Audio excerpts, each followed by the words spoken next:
இந்த பீளமேடு கூட்டு பாலியல் வழக்குல வந்து மூன்று அந்த குற்றவாளிகளையும் வந்து குற்றவாளிகள்னு சொல்லி அவங்களுக்கு வந்து ஆயுள் தண்டனை, அதாவது வாழ்நாள் சிறை, so remaining part of life அவங்க வந்து கொடுத்து கன்விக்ஷன் கொடுத்து ஜட்மெண்ட் ப்ரொனவுன்ஸ் பண்ணியிருக்காரு.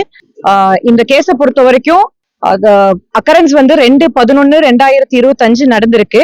ஸோ இந்த மாதிரி ஒரு சீரியஸான ஒஃபென்ஸ் அப்படிங்கறதுனால as per the guidelines of the honourable high court, அதே மாதிரி தமிழக முதல்வர் அவர்கள் வந்து இந்த கேஸ் வந்து உடனடியா குற்றச்சாட்டு வந்து சார்ஜ் ஷீட் ஃபைல் பண்ணப்படணும்னு சொல்லி ஒரு ஆர்டர் கொடுத்ததுன்னு பேஸ் பண்ணி இமீடியட்டா வந்து போலீஸ் தரப்புல வந்து இந்த கேஸ்ல வந்து வித்தின் 30 டேஸ்ல அவர் சொன்ன அந்த இன்ஸ்ட்ரக்ஷன் பிரகாரமே வித்தின் 30 டேஸ்ல 1/12/2025 அன்னைக்கு கோர்ட்ல வந்து நீதிமன்றத்துல வந்து அவங்களுக்கான ஃபைனல் ரிப்போர்ட் வந்து இன்வெஸ்டிகேஷன் ஆஃபீஸர் ஃபைல் பண்ணியிருந்தாங்க.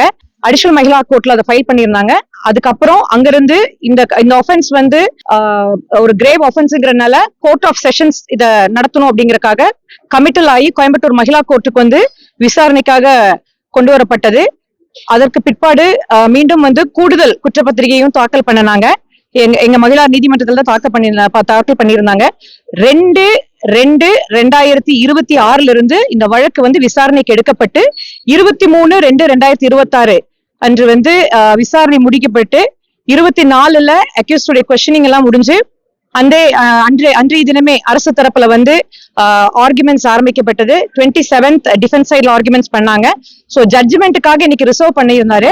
ஃபர்ஸ்ட் வந்து இனிஷியலா வந்து அவங்க 3 பேர்த்தையுமே வந்து அக்யூஸ்ட் சொல்லி ஃபர்ஸ்ட் ஒரு அந்த இனிஷியலா ஜட்ஜ்மெண்ட் ப்ரொனவுன்ஸ் பண்ணிட்டு அதுக்கப்புறம் சென்டென்ஸ் சொல்லியிருந்தாரு. எல்லா கவுண்ட்லயுமே வந்து ப்ராசிக்யூஷன் கேஸ்ல வந்து எல்லா கவுண்ட்டும் ஆன்சர் பண்ணிருக்காங்க, ஒரு கவுண்ட்டை தவிர.